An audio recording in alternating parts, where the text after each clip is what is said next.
Hey, good morning and welcome to Breakthrough Walls. I'm Ken Walls and I'm your host. And I have a pretty funny dude on today.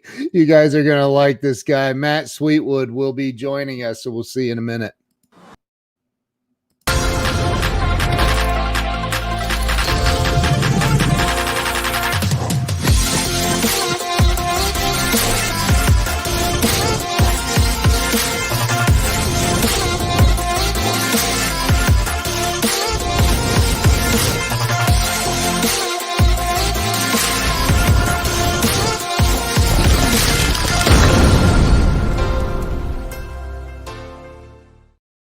And we are back. I'm going to bring Matt on with us. Matt, welcome to the show. Ken, it is a thrill to be here. Man, I am so excited to have you here. I couldn't even sleep last night. I was waiting. I just was like queued up like at the voting line. So you were referred over to me by our buddy Adam Markle. He's a fantastic guy. Yeah, he is like the speaker of speakers. You know, he's the speaker's speaker. Yeah, right. He's something else. So I started this show. It's been 2.5 years ago, and it was to kind of help the world, like have a breakthrough, get through the stuff that we get stuck in, and you know, I know you're a fantastic. Dude, you have a blue check mark on your personal Facebook page. You have to be somebody special to get that, like really special. Yeah, or just really lucky, or I don't know. Is that lucky? I don't know. It's pretty incredible. Good, right.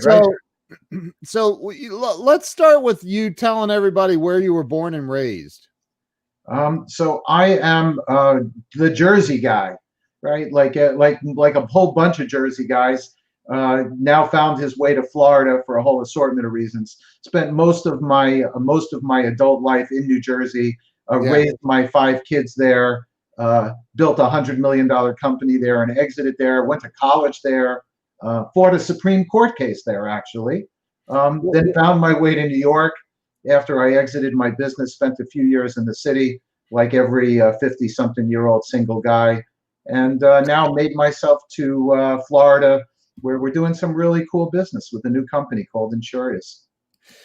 So 2 things I want to point out is number one, that unbelievably awesome background you have. Like that is maybe the coolest background ever. I am honored because you have backgrounds of like really famous people that have like 2 blue checks on their Facebook page.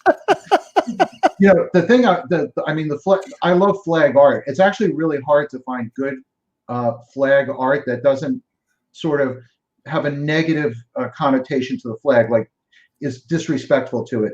And it was actually, in all seriousness, trying to find a piece of artwork that I thought was respectful in that way to the flag that really showed it. And the little thing next to me, which you can't really see, I'm actually really proud of that that little plaque right there. Yeah. That plaque is actually a picture from an astronaut who was in space, who took a picture with a camera that I sold him from my electronics business. Are you serious? And those are star trails from space. Normally you take star trails from the Earth and they go sort of like left to right across the sky. But if you can look closely in those pictures, you can see they're circular because the spacecraft is orbiting the Earth, and that's the patch from his mission jacket, you know, from his shoulder. So how did you get a picture of a round Earth when we know the Earth is flat? That's right. He just kind of tilted the camera a few times. That was a really special camera. Yeah. So the other thing I wanted to say, besides your amazing background, is your amazing background, like in business. Like you went right past that at about 100 million miles an hour. You built $100 million company. I did it in a very, very difficult industry. I think in some ways I'm most proud of that because this wasn't the industry I was in. The camera business, you know, the electronics business was a negative growth business. It was in decline almost the entire time that I was in it. So it required continuous reinvention, reimagination of the business, continuous shifting. We almost lost the boat a few times, almost sunk, figured out how to come out of it. And I'm feeling really good because I exited the thing like right at the right moment, right? They didn't see the waterfalls, that the ship was sailing on there. And I kind of jumped off to the shore and, sunned myself on the beach. So you were raised in Jersey. You went to school in high school. Did you go to college? Rutgers, man. I am a Rutgers Scarlet Knight, but I was there like when the sports teams were just dreadful. They fantasized about being Division I sports, but yeah, it didn't happen. So you're a huge Buckeye fan as a result. Yeah, no, I don't know. In today's environment, I don't know if I can watch any sports. Dude. That's a whole nother. I am 1,000. I've been a Steelers fan since I was 7 years old, man. I heard they're undefeated this year. Nope, not watching it. Yeah, I was a Cowboys fan when I was young, so probably would have hated each other. But Terry Bradshaw and Roger Staubach, right? So let's date ourselves, like right. Okay, Lynn I have Swan, no idea who you're talking about. But. Franco Harris and that BS catch that he supposedly made probably hit the turf if they had replay or whatever. But okay, sorry. I'm going to a place that your audience probably, unless they're old guys like me, they probably have no clue. So you went to Rutgers. You get out of college. What'd you major in? I was a mathematics major, and then I went to Penn and studied mathematics in graduate school, and ended up with one of those degrees with a bunch of letters on the end there in theoretical mathematics. Good Lord. Wow. Yeah. People do that, huh? People do that, exactly. I'm going to tell you, actually, there's a very, let's be a little humanistic about it. One of the reasons why I went into mathematics, obviously, I had some aptitude for it, but though my high school guidance counselor told my parents I had no aptitude for mathematics, I always meant to go back to him, by the way. Anyway, sorry, I digress. To seek revenge. But I went into mathematics because I had something when I was a kid that nobody knew what it was. I had ADHD. I couldn't sit still. I couldn't read a book. I couldn't do homework. I couldn't do anything. So mathematics allowed me just to sort of work off natural ability, just sort of get myself through it and do it. I didn't have to read anything. And I had the same thing, but no one knew what that was at the time. And now as an adult, I've actually learned in the last 20 or 25 years to channel that very, very high energy into being productive. There's a bunch of famous people, I think, out there that have it like me and have learned to channel it and be like uber productive. That's how you raise 5 kids and run a big company on your own. So how did you know? When we were kids, they didn't diagnose you with ADHD. I mean, there was no such thing. Exactly. I'm afraid you'd get beat up at school for that. Like, hey, I have ADHD. Yeah, right. That's right. Right. You why don't you wear pink? Right. It's the same. See how carefully I navigated that, right? Okay. So oh my God. People don't understand why we're laughing, but okay. So no, they didn't care. They just thought you were the kid that didn't do your homework or just couldn't sit still in class. Right. Stare out at the window, banging your pencil on the desk or whatever it was, and looking at the girls when you were a little bit older, like once I got like 8 or 9, looking at the girls, and that was it. I couldn't do anything. So I just went into math. When I was in college, I'm like, oh my gosh, I took freshman English. I almost committed suicide in the class. They actually made you read stuff, and sort of, I don't know, I got my way through school. I got to an Ivy League grad school, got graduate degrees in mathematics. I don't know exactly how I did it, but it wasn't through sort of sitting still. And then I went out into the world and just, worked 60 hours a week because you have that kind of, boundless energy. You're like, did I still have it? I can tell. Like, I was getting ready to say, hey, Matt, they make decaffeinated brands with just as much flavor. No, I'm only on like my 4th cup. I still got another 6 or 7 to go, So I want to. So you built a $100 million business, and it was your business. But I'm sure that when you were going to Rutgers, maybe you did know you were going to build $100 million business. No, No. I actually sort of had I was very young. So I graduated high school very young. My parents had pushed me ahead. That was actually like the biggest mistake ever. Never do that to your kids. But separate issue. It led to a lot of the problems in my life: low self-esteem, picking the wrong woman, marrying the wrong woman, having 5 kids with her, having her leave you, and then writing a best-selling book. But for me, when I was in college, I thought I was going to be a mathematician. I had this sort of thing that I was going to go prove some theorem. I'll really nerd myself right now. I thought I was going to prove Fermat's theorem, and I was going to be this famous mathematician. Andre Wiles beat me to it, though, in, like 1990, whatever. No, and then when I got into graduate school, I sort of had this moment where it's like, I don't like this academic stuff. I don't like the politics. I don't like the people in academia. I'm not going to do this. So I started focusing on the business, and I started working in the business. The first thing I did was we computerized the business back in the mid 80s, believe it or not. And I wrote all the software that ran this business. Wait. When did you start the business? Did I miss that? It was actually a business that existed. It was a small business, which I got involved in. It was family business. It was related to the family in some way. I started working there. And when I was going to grad school, I'm talking about mid 80s, 19, I'm really dating myself. Not that people don't think that I'm not a young guy. Mid 80s, I looked at it. They needed to be computerized. They didn't know what computers were, of course, at that time. I think the IBM PC had just come out.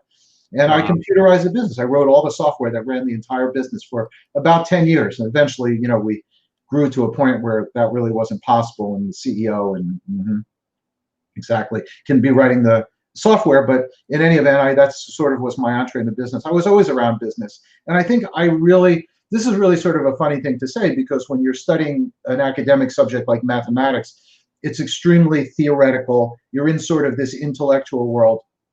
And I think maybe that energy level that I have made that very difficult for me. And I really like the concept of working with my hands. So I went to work for a company where I could work in the warehouse, I could work in the office, I can manage things, I can run around. It had a more physical component. I don't know if I've ever really described it like that, but I think that was a driving component, where the idea of doing something that was just completely cerebral versus something that was both cerebral and physical the latter was much more appealing to me. So, okay, so you got involved in this business, and it wasn't yours. No. And you just got in there and worked your face off. That's correct. Worked my ass off and built a company. It was a $1 million company when I entered it. Wow. And did you end up becoming the owner of this company? Yep, I ended up becoming the owner with one other person, partners in the company. And we built the company into a big company. And it was a camera business? It was when I first went into the business, the business was selling film. For those of you who know who Franco Harris is, will know what film is. And we actually sold flash bulbs. Those were the 2 biggest items that were sold, and they were sold to small stores. Really? Eventually, went and sold other things. It was a B2B business. It got converted to a B2C business as the small stores started going out. When film, eventually phased out. I actually have a great story about reinvention. Reinventing business. When I speak, I actually speak a lot about business reinvention, and because I went through a business that had such dramatic technological advances and marketplace disadvantages that the business required constant reinvention. So I have really good stuff about how finding your way through that. So we had to reinvent the business when it went digital, and in each of those phases, the business was on its way out. If we didn't reinvent, we would not have made it. And we ended up in the end with a big distribution company, a few other product lines, and a revolutionary camera store. I actually personally get credited with reinventing the modern camera store model. And essentially, every camera store that exists today runs off that reinvention that I had of the camera store itself. The ones that still are around and doing well. So I know you're probably going to just like leave the interview when I say this. I've never been in a camera store. No, of course, that's not surprising. I don't know what is a camera store. I mean, I know they sell cameras, but like, I mean, I have a wonderful camera right here. Hmm. You No, bet. what is it? So what's I mean, what they camera stores sell cameras. Okay, so camera stores. Let's sort of walk you through this. Give me a minute, and I'll walk you through this. Yeah, Um, Camera stores at one point sold processing. They sold, when back in the film days, they sold film. So if you think yeah, about the way a camera store operated, you went to a camera store to buy a roll of film. You okay, bought a camera there. It was the only place. There was no internet, so you bought a camera there. It was yeah. really the only place. They were the only ones that had a Nikon dealership or a Canon dealership or whatever it was. You bought a camera there. Then you would buy a roll of film, one visit to the store, back to drop it off to get it developed. That's two. Back to the store again to pick up your prints and then buy more film, and then over and over and over again. And this was, and film, I see you have someone jump on who worked for Eastman Kodak. So Eastman Kodak was, one of the largest Fortune top 10 company, selling billions of dollars worth of film. A lot of it was sold through the camera stores. And so they had this repeat model. When digital photography came about, the camera stores all essentially went away because they couldn't get that repeat business into the store, and digital cameras became ubiquitous. You could buy them on the internet, you can buy them at big box, you can buy them anywhere. And the reusability, sort of the razor and the razor blade concept, went away. And so what a modern camera store does, and what I brought to the camera store, and why you might want to go to a camera store, is that the modern camera store creates an experience. It's not just about selling cameras. It's about the joy of photography and learning photography. So one of the tricks that I did to really build that store was I built a photography education program. And Oh, that became a very experiential kind of model for the store. okay. We actually had thousands of people running through our unique university, it was called. And we would teach photography. We would teach smartphone photography, to come in to learn how to take better pictures with your smartphone. And then when you're in the store, maybe we'll sell you a camera because you realize that smartphone only captures about 70% of your pictures really well. The other 30% you're letting go. And if you're going on a trip, or you have little kids, or you have, you want to get a little bit better quality, you want your Instagram to grow, you want I can keep going on. We'll sell Yeah. you a camera and we'll get you into photography. And there are a lot of people out there that do love photography and are interested.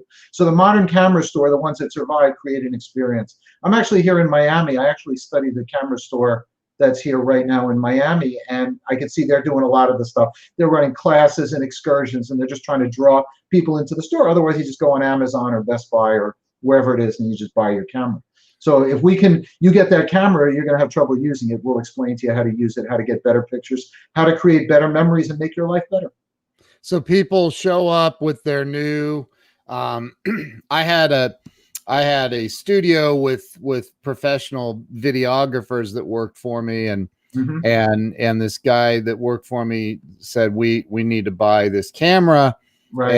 And I said, what? It's a Canon 5D or something. I said, Mm-hmm. this several years ago. And I said, That's a okay. revolutionary camera because it introduced video photography Yes. to the DSLR.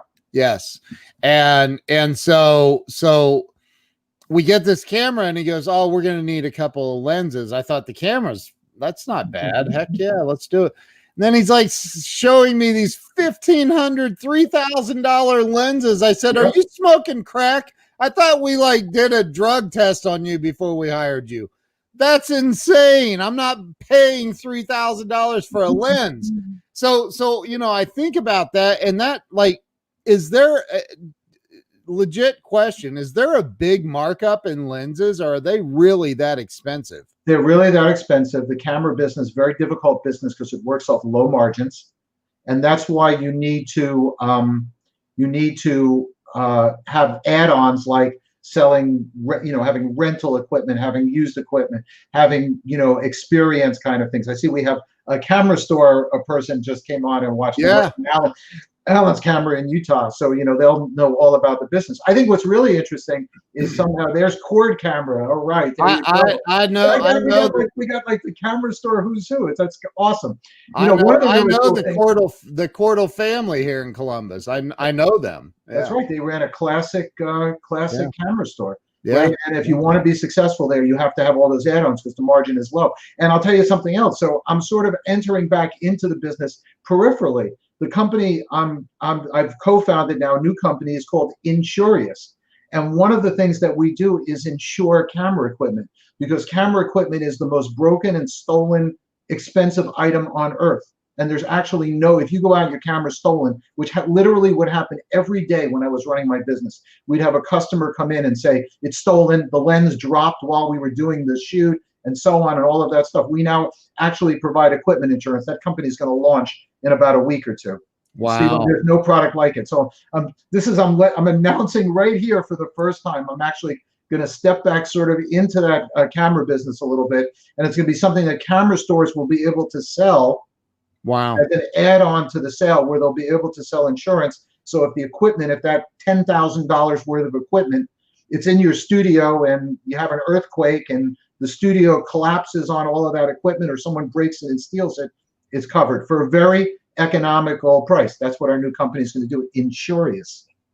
I saw, not to let the cat completely out of the bag, but I was on the website and it starts at like $12 a month or something insane. For about $12.50 a month, you get about $6,000 worth of equipment coverage. And it's not just cameras. We can cover bikes. You know, you think bikes are stolen, you know, expensive wow. bikes you ride on, you know, musical equipment, your laptop computer, you know, so we're going to be able to cover that. There's no product like this out there. And it's a fintech company. So it's going to be basically no people. You'll be able to just sign on 7 minutes or less, enter your credit card, and you'll be covered for this kind of stuff. And nothing like this exists. I'm very excited about this company. I think it has huge potential.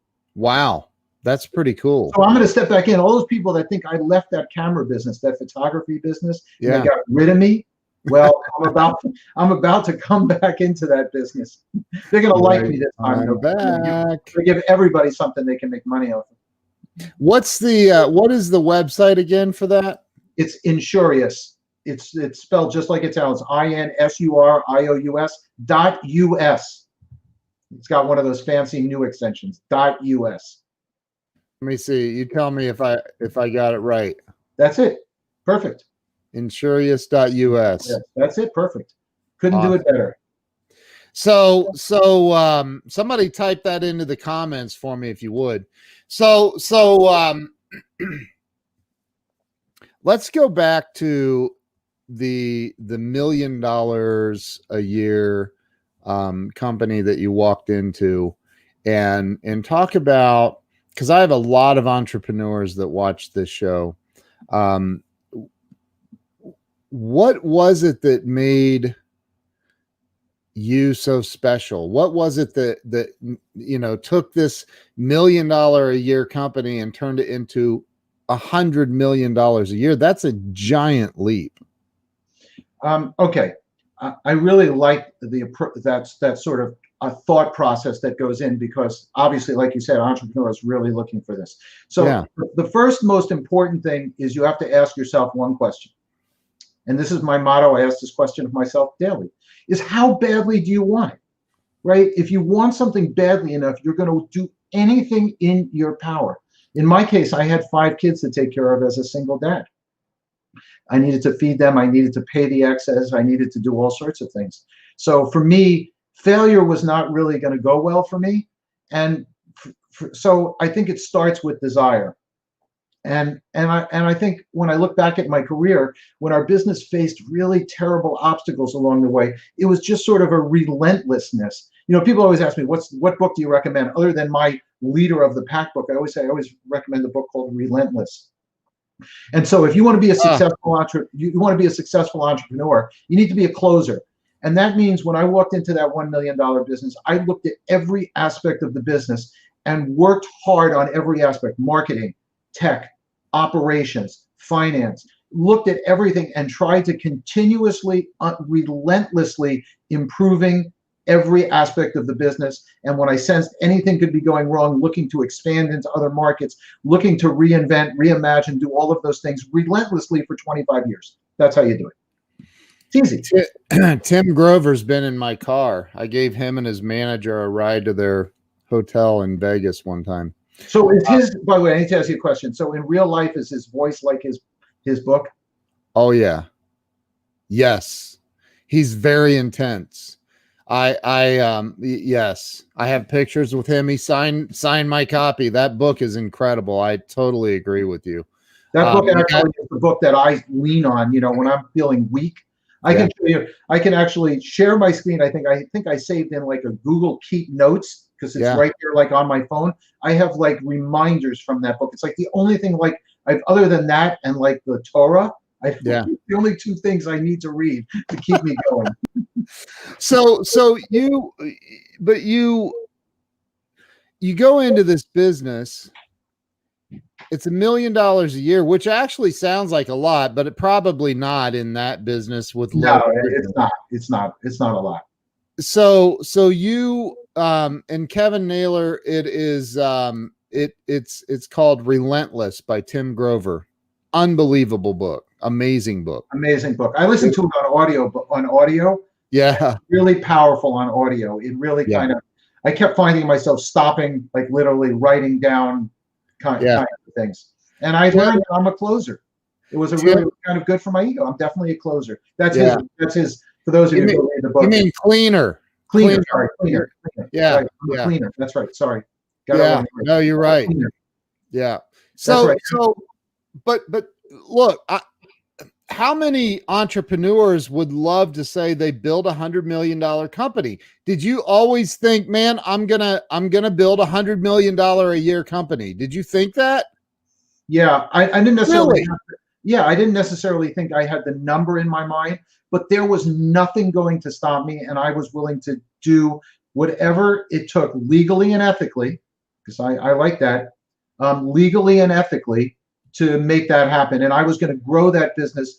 And quite frankly, I'm going to be honest. This is going to sound a little bit jerky of me, but I really am disappointed with the result because if I had been in a growth industry like I was in the camera business, the electronics business, at the same time the computer industry took off. Remember, I told you I had walked in this business in the mid '80s. The IBM PC came out, so I watched this computer industry. I watched companies like Ingram Micro and Tech Data and stuff. Some of them bit the dust already after the fact, but I Yeah. watched them grow. These distributors grow at these enormous rates because they were in an industry that was growing in hundreds or thousands of percent per year. The camera business, the photography business, depending on whose figures you really look at, they always show this kind of gentle growth upward. But it wasn't even. In many areas, the business was always in a little bit of decline or just a very slight growth. And when a business is in a slight growth industry and the bar to entry is not that high, it's very difficult to grow a company. So I always think I would have had $1 billion company if I had been in a different industry.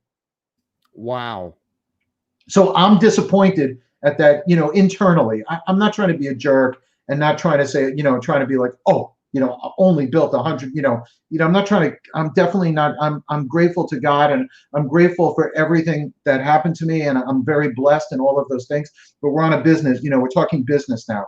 Yeah. And I really feel like the expertise that was applied, the marketing that was done, the marketing awards that our company won, the reinventions, the concepts. If I had done that in a growth industry, I'd be like, they'd call me Matt Tesla Sweetwood or something like that. That wasn't the course for me. So, I had to suffer my way through the end there. So. But you ended up selling the business. Mm-hmm. You said you got out at the right time, so I'm assuming you sold the business for a profit. I mean, what does a profit mean? If you work 25 years in something, how much money is the right amount of money you should walk away with? Trust me, whatever that number is, you're probably not going to think it's enough. Yeah. Because if I amortized what I walked away with, I divided by the number of hours that I put in. Right. Starbucks might have been, pretty equal if I put that many. I certainly would have owed less to my ex-wife. But anyway, okay, that's so we're really going in a different direction. You can read about that in my Leader of the Pack book. There, you can and talk about your Leader of the Pack book, because I know that when you and I initially spoke, we talked about the ex-wife. We talked about you.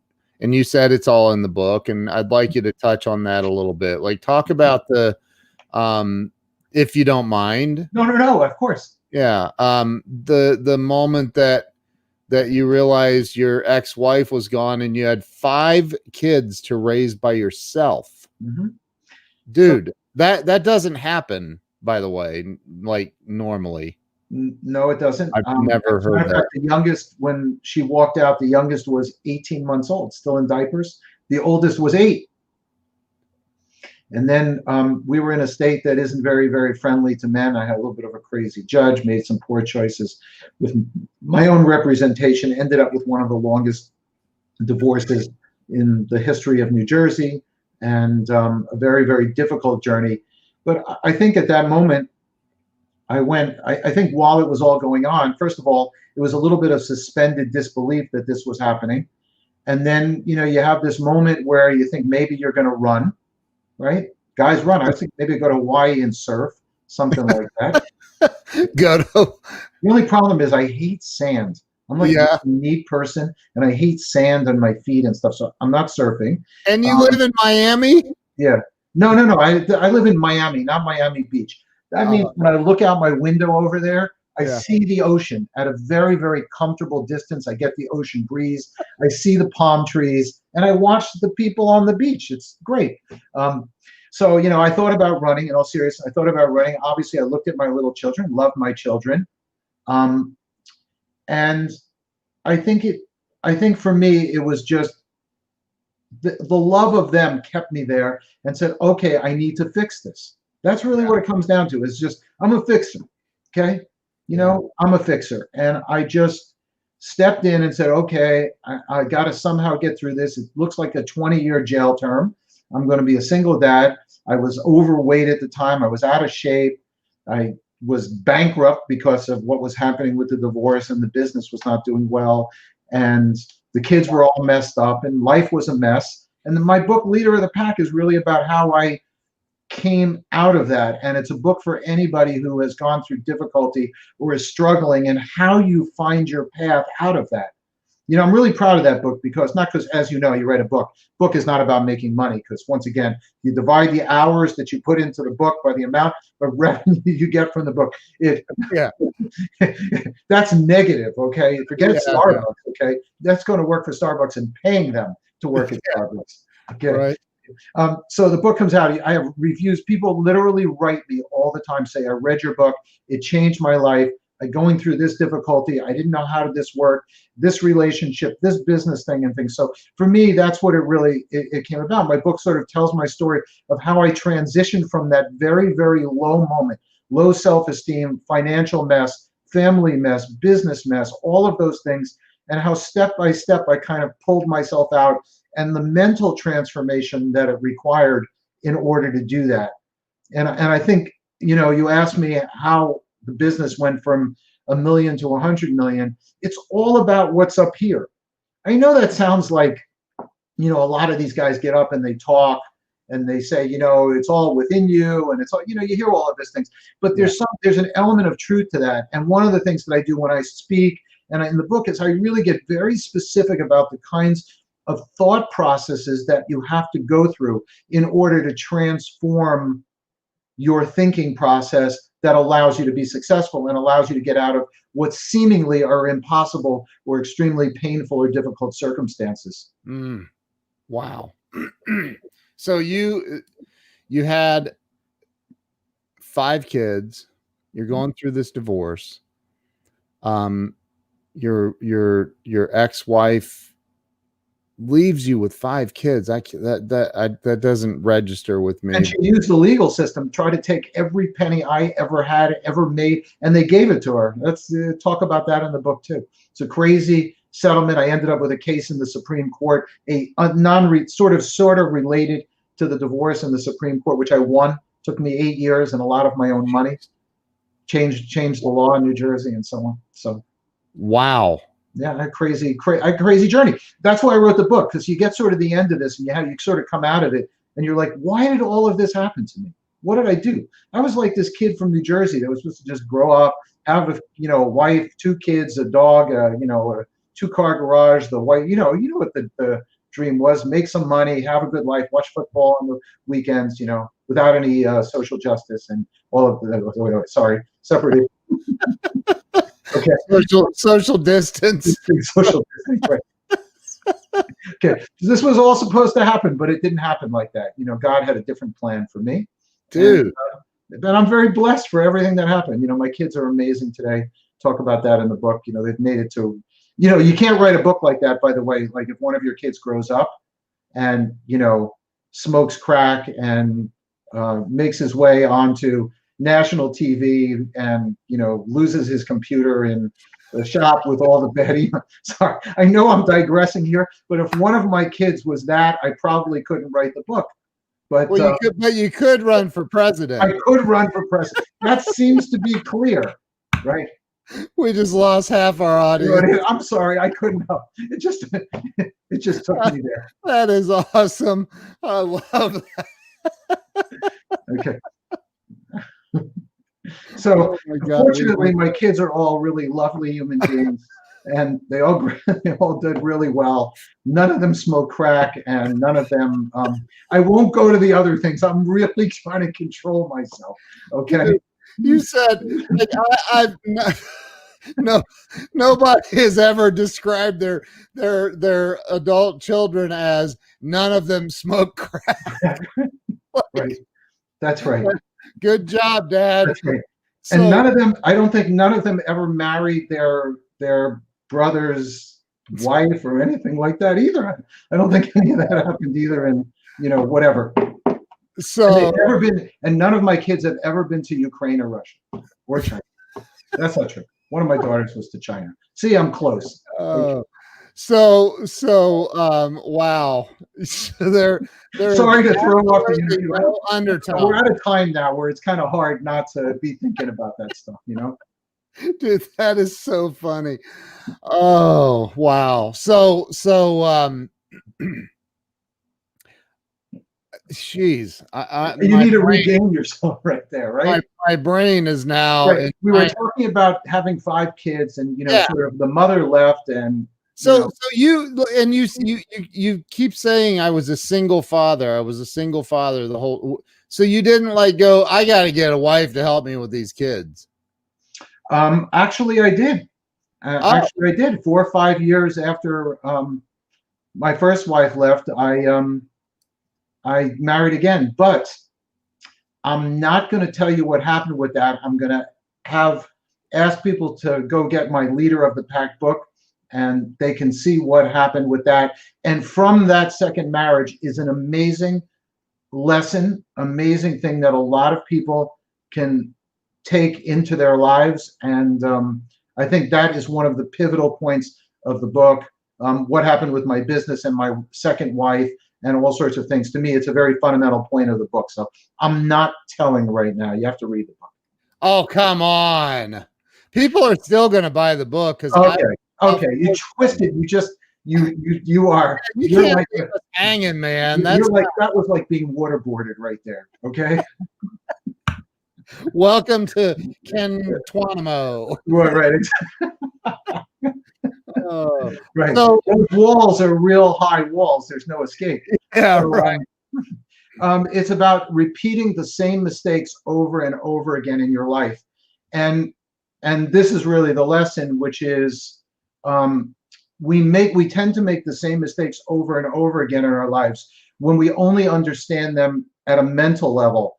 And until you understand something in your heart and you understand what it is about you that causes you to make those mistakes, you'll continue to make the same mistakes. And that can be with business, it can be in relationships, it can be with your children, it can be with friends, it can be with almost anything.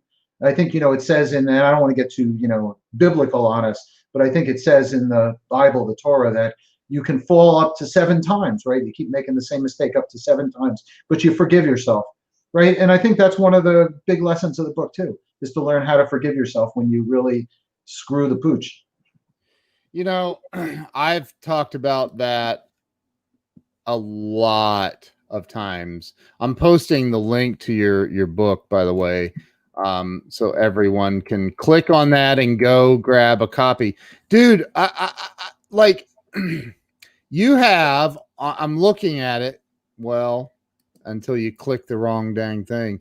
You have 138 5-star ratings on this book, dude. Mm-hmm.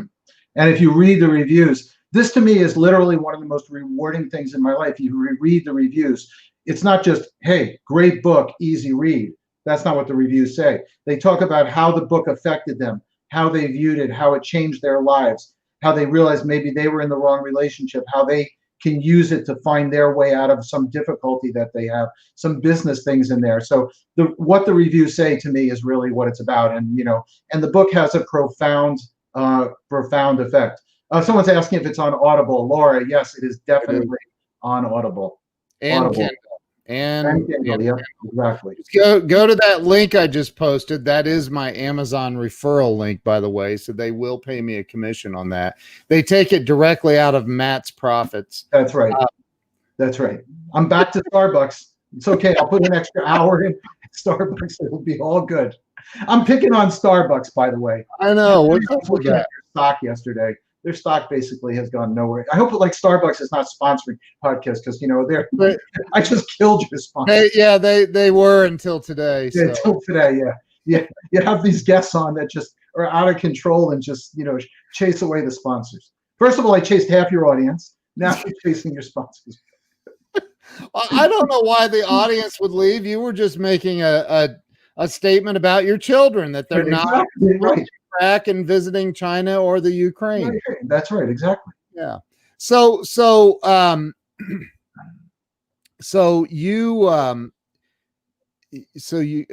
second marriage doesn't sound like it worked out. No, in fact, it was so identical to the first one. It's actually shocking. Oh man. Mm-hmm. Wow. And now hang on. So you recognized that you were in some sort of a pattern. Yeah. And it wasn't until you realize that that's really about you, what you're attracting, what you're allowing, your view of it. Like you have this in your head. Like obviously you leave the first marriage and you're like, I am never marrying a woman exactly like that again. And of course you don't. But you miss the deep point of what got you there. Right? So you end up sort of going to what you're familiar with. Right. Even if it's in a different form. Yep. Right. The enemy can come in multiple forms. I'm not calling them enemies. I'm just sort of using it as a metaphor. Right. It can come in many different flavors. And if you're only looking for strawberry, right, when pistachio comes along, it doesn't look like strawberry. It doesn't even taste like strawberry. But you know what? They both get you fat. Wow. Now I've got to get rid of all my pistachio ice cream. Well, so most of the ice cream pistachio, unless you're getting like Haagen-Dazs, it's like fake pistachio. They even like make it with vanilla and stuff like that. So how, if I may ask, how old were you when the second marriage occurred? So I was 22 and I was a babe. I mean, that's not 22 like it is today. I mean, that was 22, way back when. Yeah, right. It was a little different. I was 22, first marriage, got married again when I was 34, 35, something like that. And then both marriages were 9 years, almost exactly to the day. Okay, so you were in your early 40s, yeah, like when it ended. Yep, exactly. And that's when you realized that there's a pattern here.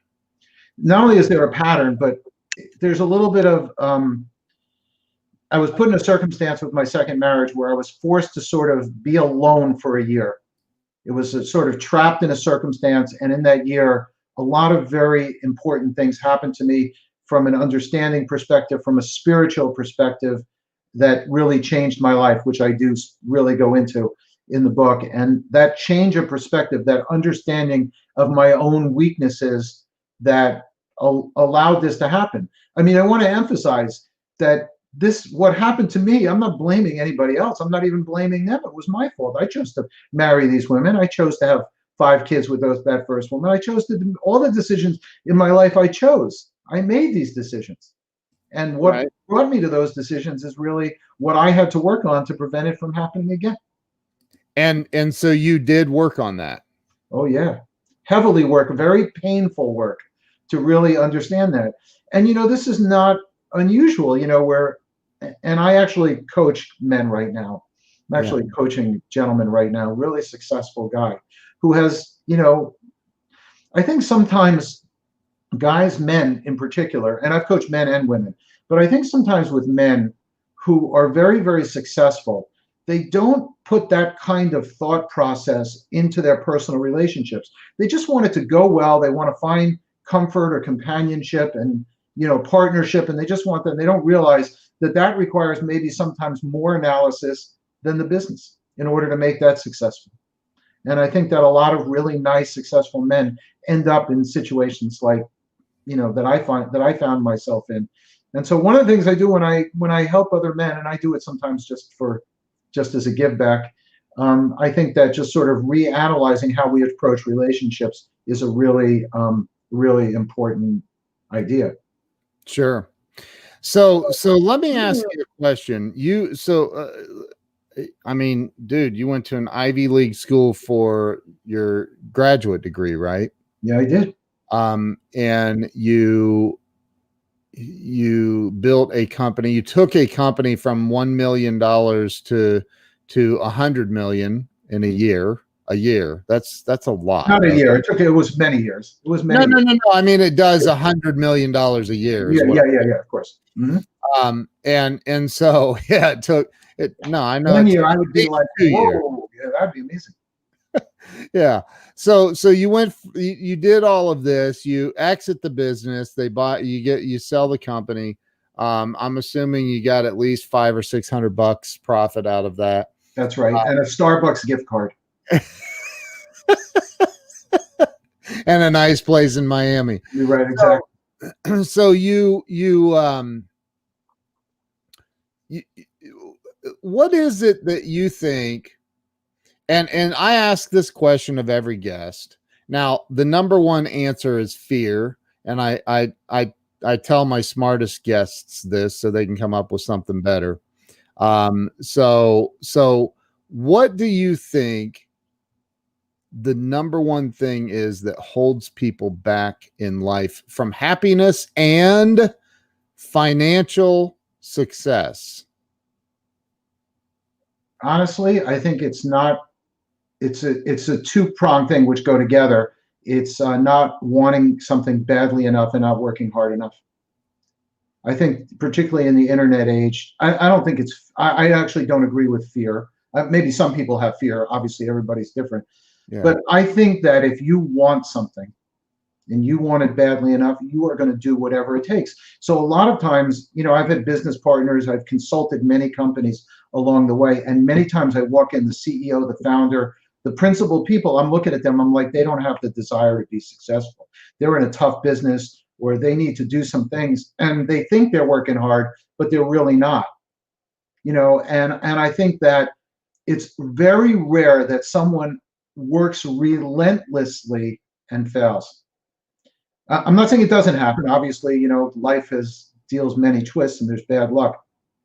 But I promise if you go to your guests and you look at the business they're in, I'll bet almost every one of them can say, I can work harder, stronger, more, with more aggression and try to lift it. I probably can do that. So to me, that is really the defining element. I'm going to give you a little anecdote. I was giving a talk on employment. It was actually in New York City. I was giving a talk. It was at the Microsoft Center or something, one of these fancy locations. And the people that were gathered there were all Ivy League graduates. That was the basis of the employment conference. You couldn't get in unless you went to Penn, Harvard, Yale, whatever. And they were all people that were in management at some point, high-level management, and unemployed. And I was given this talk about, going out there, and I was given a little bit of talk. You can have something if you want it badly enough. And I remember there was this woman, middle-aged woman, sitting really up front, and she kept shaking her head as I'm talking. And if you've ever given a talk, right, and you have someone doing that, it actually is distracting. It's sort of like a passive-aggressive heckling, right, where they're just sitting sitting in the front shaking their head. So I finally stopped. I'm miss, whatever her name, Lisa. Lisa, I'm like, Why are you shaking your head? She goes, I don't agree that you can do anything, you can have anything if you want it badly enough. She goes, I always thought that I should have been a doctor. I wanted to be a doctor. I can't be a doctor. So I paused. I looked at her. I said to her, where'd you go to school? She went to, I think, Columbia. That explained the attitude, by the way, but that's a separate issue. It's Columbia. I said, what's your degree in? I don't know, with some liberal arts degree or something like that. I said, you do. I got a guy shaking his head right now. Except now it's on the internet. We're going to go after him. I'm going to call like the cancel culture on him and get that dude canceled. Okay. So Joe's my buddy. He's a good dude. I'm going to tell everybody that he's a Trump supporter or something like that, and then they're going to say he voted for Trump. Go after him. Okay. So California, and if Trump, Trump, that's it. Go after him. Exactly. So I go to her. I said, so you went to Columbia. You get good grades? I said, how are you financially? I'm not asking specific. I don't want, don't disclose anything. She goes, we're okay. I said, what does your husband do? Her husband's a lawyer. I said, so you can't be a doctor? I said, of course you can. I said, right now, I said, you should get up from this seminar. Okay. You should drive uptown. It's about 60 blocks. Go uptown, go ask for a meeting with the dean at Columbia. Okay. And see if you can get yourself back in there. You've had all this industry success and experience. Go finish whatever courses you need.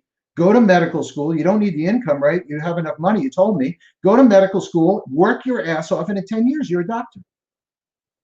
Oh, right. Why can't you do that? You're not smart enough, you're telling me? You're telling me, what are you telling me? I don't really understand. No, you can't be a doctor because you don't really want it badly enough to go put in the number of years necessary in order to do it. So, I have a question for you because I agree with you 1,000%. I agree. But, mm-hmm. And we all know what comes out of a but. So where does somebody, where does somebody find that drive? And Joe said it as part of his lack of intensity. Where does somebody find that drive? I think that's the most personal question you can possibly ask. For me, I have a mortal fear of failure. People always say this is like the self-help experts would be like, this is terrible strategy. But I get up in the morning and I say, Matt, you are a failure. You do not wake up in the morning. You are a failure. What have you done today to be successful? You've done absolutely nothing, zero, other than look at your cell phone, check your email. What did you do? You didn't do anything today. So I want to make sure that when I go to bed at night, I can say I'm a success. I don't want to go to bed saying I'm a failure. I understand that's a little metaphoric. For me, there were many times when I looked at those little kids and I'm like, they didn't ask to be put on this earth. I love them. I want them to be, I can't let them, end up smoking crack. I can't end up having them in a bad way. I need to figure out how to support this family, how to make all of this work, right? I think Philip said, if you can't find the drive, you don't have it, you don't. But I think you can find the drive. I agree to some extent with what he's saying, but I think you have to find those things internally that are important to you. Why do you want it, right? Exactly. Yes. Right. I don't want to, I'm Jewish. We have mother guilt and all sorts of things. We can't do that Tony Robbins stuff. It doesn't work for us. Okay. Right. And my mother's going to tell me I'm a failure. Okay. I can't let that happen. So, I just think that something that he said is basically true, which is if you can't find it in yourself, you're just not going to be successful. But I think that that's really the point, is that the first step is to find that thing that turns you on. Maybe you're just doing the wrong thing. Now, I will tell you, remember I said my motto is I ask myself how badly I want it. And how badly do I want it? And I think sometimes when things are not going well for me, I pause for a second and I say to myself, how badly do maybe I just don't want this badly enough. I'm going to give you a really fun example. I came to here in Miami. When my life went crazy back in New Jersey 25, 30 years ago, I used to be a golfer, like a pretty good golfer. I gave up golf, had to give up the club membership, didn't play golf for 20, 25 years. Came to Florida and I said, you know what? Golf is like the beach here. Playing golf here is pretty easy. I'm going to take it up again. It's good relaxation. It's good exercise for an old guy like me, in addition to all the other stuff I do. it's a good game. I took it up and I started playing like crap for about a month or two. And I was getting really frustrated. I'm like, you're not as good as you used to be. This is maybe getting old or something like this. And I said, I don't know, maybe I should give up the game. And then I had one of these moments where I said to myself, do you want to be good badly enough? Or you just want to play like old man golf? What is it? So I thought to myself, I'm like, no, I want this badly enough. I changed my schedule to make sure I can go out on a particular day every week. I found myself a friend who's a really good golfer, because you play with a good golfer. I got myself a few lessons for a few times. I now go to the range once a week. I'm working on my game. I'm watching YouTube videos. I'm doing all of these things that are necessary to order improve my game. Now, I understand it's golf and it's not earth-shattering, but really I had this moment with myself a few months ago where I realized that I didn't want to be a better player badly enough, and that's why I was doing poorly. And so that applies to every aspect of your life. You have to ask yourself that question. You find the motivation. Now, it may be that I turned to myself and said, you know what, I don't really care. I'm just going to go out and just whatever it is, it's a day out, and just, okay, then you have to adjust it. I'm not like that. I mean, that's not happening ever for me in anything I do. But nevertheless, you have to make that judgment. And so sometimes maybe you're failing. Maybe you're just in the wrong career. Maybe you have the wrong business. Maybe you just don't like it. Maybe you're miserable. Maybe you're having a miserable time at home. I don't know. You have to find those reasons why it is that you're not trying hard enough, and find that motivation to really build that intensity. Laura asks a great question. She's a client of mine and a friend of mine. She's a doctor. She's a nurse practitioner.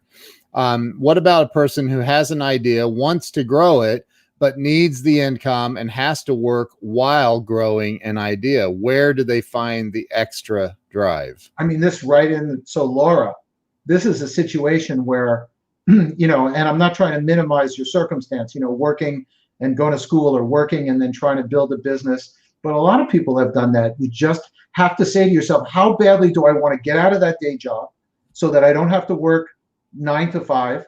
Yeah. Right. And I think Joe is exactly right. It's the idea of what sort of visualize what that business would look like and what your life would look like if you were able to get out of that regular job and have that dream business or that dream career, whatever it is that you want, and just keep that visualized and let that provide you with the motivation. And that's what it was for me. I looked at that company and I'm like, I want to be a star. I want this company to be a star. I want there. And I just kept imagining what that company would look like if I didn't have 4 employees. I had 120 employees, which we did at one time. Okay. And I looked at what each department would look like when it was like that. And I just kept visualizing and visualizing, saying, I'm going to get there. I'm going to get there. I'm going to get there. So if you want that business badly enough, you're going to do it. You're just going to say, hey, I don't want to turn around and be 45 years old or 55 years old and say, I didn't do it. That fear, right? To use your thing, the fear, right? So you're right. That's right. You could be. You own the day job, right? So maybe that business is just not the right business, or you have the wrong people. So stop for a second and try to bring yourself outside that business. Hire a consultant if you need to. Make sure it's a good one, because a lot of, being straight out with you, a lot of consultants not very good. Okay, somebody who has real business experience, have them analyze the business if you can't analyze it yourself, and decide where to take it. And then once you make that decision, it's all effort in, all just get in there and go do it. And maybe it's the wrong business. There's 2 sides to the slogan that says you haven't failed until you quit, right? You've seen this meme go around, you haven't failed until you quit. But there's another side of it that says the first loss is the best loss.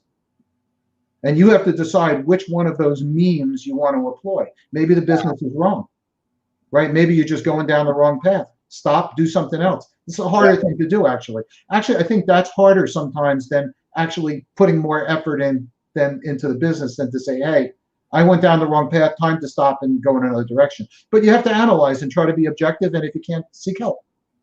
And that's why you're now, I mean, well, it's not why, but you're shifting into a related business, but it's really completely different. Yeah, it's completely different business. The insurious.us, that's the insurance business that you're in now, that insures equipment like cameras and bicycles and golf clubs.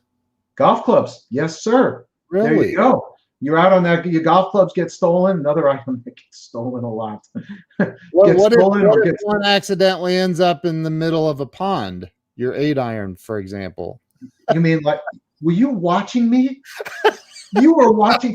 Is that how you Right. prep for these shows? You send someone out to watch me? I tell you, when I hit that 8-iron into the lake, my club followed right behind it. I accidentally, it just slipped right out of my hands. Yeah.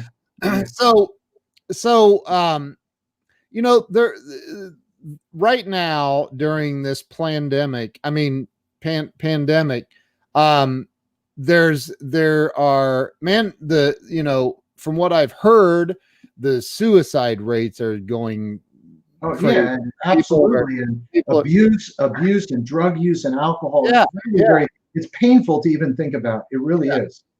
And Laura says then you invest in anger management. Right, right. So, I but would invest in anger management, but the thought pisses me off. So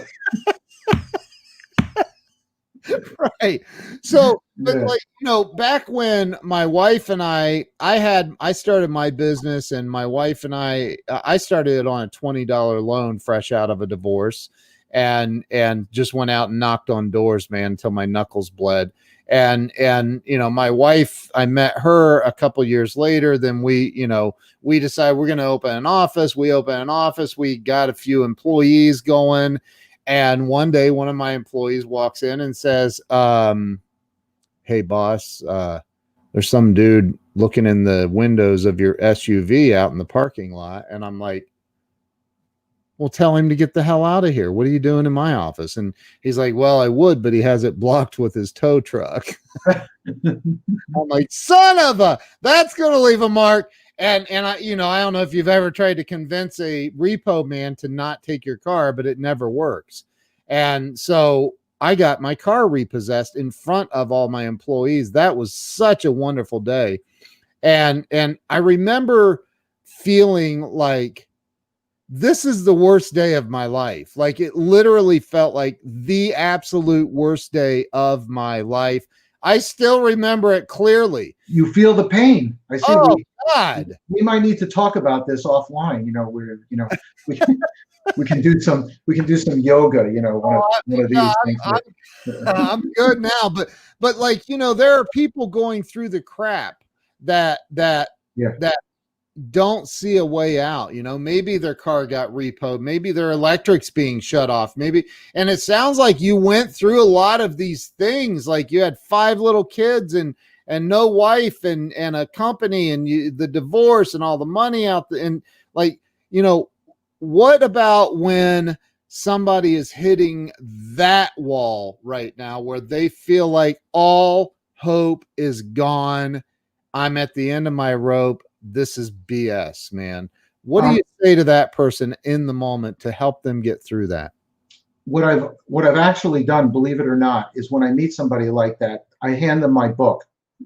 And I'm not just saying that to sell the book, because it takes you through a very complex thought process that helps you get through that. But when I'm just sort of, on a show like this and you want to talk about it, it really comes down to your own internal strength. And I think one of the many epiphanies I had along the way is that I kind of said to myself, as bad as things have gotten, this too will pass. And I've gotten to this point. Like, there were times when I didn't know how I was going to pay the rent or come up with money to feed the kids. And I said, look, you made it 35 years, 40 years at that time on this earth, and you've been able to put food on the table and pay the rent, and somehow it's going to work out. And just, you're at bottom now, and it can only get better from here. And you have to sort of draw on the things. I know these sound like platitudes, and it's more complicated than that, but either draw on faith or draw on the concept that it'll pass. And you just have to hang in there. Don't quit. And I think that if you just don't quit, you stay strong, find faith.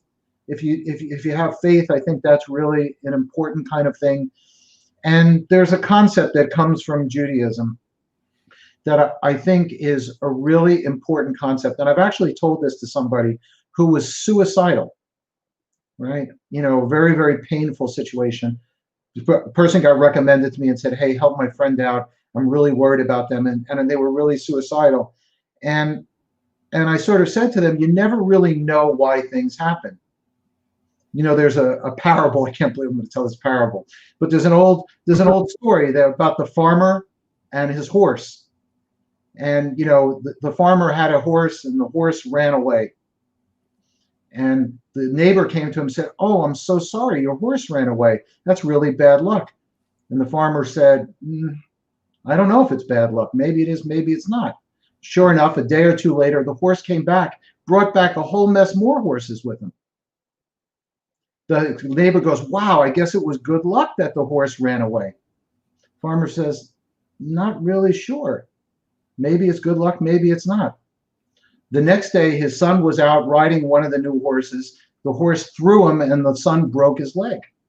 Neighbor comes back and says, "Wow, I guess it was bad luck ultimately that your horse ran away." Neighbor says, if the guy says, "Nah, I'm not sure yet. It could be good luck, could be bad luck." The next day, the government comes and grabs up all the young men in the town and inscripts them in the army, except for his son because he had a broken leg. Then the guy turns to his neighbor and says, "Now I know it was good luck the horse ran away." Wow. So the point being that you never know how things are going to work out. And I will simply apply that to my story, which is my wife walking out on us and my little kids was the best thing that ever happened to me. It turned me into the man I am. It forced me to grow up. It gave me a relationship with my children that I never would have had, and forced me to do things and grow in a way that just wouldn't have been possible. Taught me about life and spirituality and all sorts of things. So I actually view it as a good thing in the end. And that's the lesson that you tell people that are really in a bad spot, is you never know why things happen, but ultimately they usually happen for the good. Wow. Dude, that's powerful. Is that in the book? I talk about things like that in the book, yes. That's why you get 137 5-star reviews and people telling you the book has changed their lives. That's awesome, man. So, and that's really the ultimate lesson to people, is that when bad things are happening, you ultimately never know where it's going to go. We only live in a short period of time. It's actually, I can't believe we're going spiritual like this, but it's the one thing. So they say that Moses basically had knowledge to everything except one thing.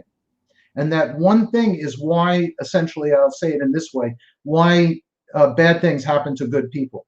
In other words, what's really the purpose of things that happen? Why does a young baby get cancer? Or why does that? That's the one thing that God will never let us know the answer to. And so you never know. You only exist a finite time on this earth. And a lot of times these events happen over days or weeks or months, even a few years. So you don't really know how it's going to play out in the scheme of things. Simple as that. Even Moses didn't know why bad things happen to good people. That's right. Wow. He was not allowed that. That was the last gate. He was not allowed to know that. Wow. Because God, time to God, or time in the universe, you don't have to believe in God, believe in the universe, whatever it is. Time is infinite. We only live a short period of time, yeah. You know, and there's a chain of events that happen that we cause as we go through life. And you never really know how it's going to turn out. And I will tell you that most of the bad things that I thought were just bad or terrible that happened to me in my life ended up ultimately being for my good in some way. Amen, right? Man. That's powerful. This book sounds absolutely amazing. I have not read it yet, but I'm going to. I think I added your book to my Amazon store. You did. I very much appreciate that, of course. Yeah. I'm sure it's sold millions of more copies since that day that I added it. So I'm bypassing Hillary Clinton on her book sales.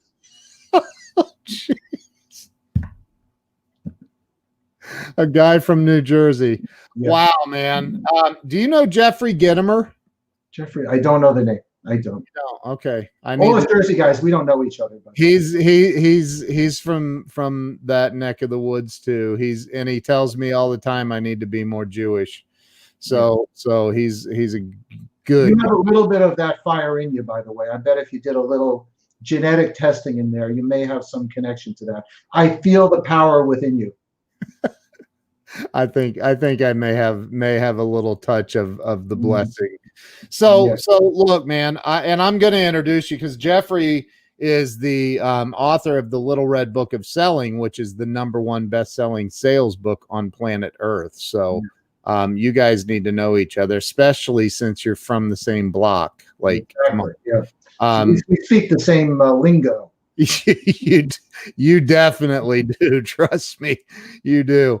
So everybody go right now and go pick up a copy of the book Leader of the Pack, how a single dad of 5 kids led his kids, his business, and himself from disaster to success. Go pick it up right now. In the personal Facebook feed, I have it. The link is pinned to the comments. I dropped the link in to everyone else. Go get the book right now and change your life, because Matt, dude, you have a powerful story, man. Like, you really do. Powerful. I love it. Love it. So, and you know what? If you have a camera that needs insured, you can get it insured for like right, exactly. That's right. Camera, bike, all of those things. Almost. We're going to launch in about a week. Oh, it's not launched yet. The site's up. You can go look at it, but you can't buy it. Another week. We're really in the first stage of the startup. We're really excited about it. Well, that's called a takeaway close, dude. What the heck? Yeah. Yeah. Okay, so mark it on your calendar that in a week. Is there a way for people to sign up to be notified? Or yep, just contact us, of course. We'll gladly reach out to you and let you know. A month, you can get your stuff insured. That's I'm a hands-on guy. Got a lot of energy, so you can just write me too, and we'll make sure to let you know. Reach out to me anywhere. I want to thank you for coming on, sharing your story. Thank you for your time. You are a rock star, man. I'm very very grateful that you came on and spent the time. I'm actually more grateful to have met you and call you friend, and to be on probably the best podcast. I've done a lot of these. Probably the best one I've been on in a long time. See, the secret of great podcast, great show host is to get the most out of their guests, and I got nothing left. That's it. You lost all your hair, literally. That's right. That's right. It was growing back before this show began, and that's it. Dude, you're awesome, man. Thank you. Stay with me. I'm going to end the live stream, but thank you so much, Matt. I appreciate you. Everybody, make sure you go follow Matt on Instagram and Facebook and everywhere. Twitter. Right? I'm on Twitter too, everywhere. Matt Sweetwood. Mm-hmm. Yeah. Go follow him. This guy rocks. Thank you so much, Matt. And you guys have an awesome day. We will see you all tomorrow. Matt, don't hang up on me. I want to chat with you after this. So we'll see you guys tomorrow. Have a great day. Thanks, Matt.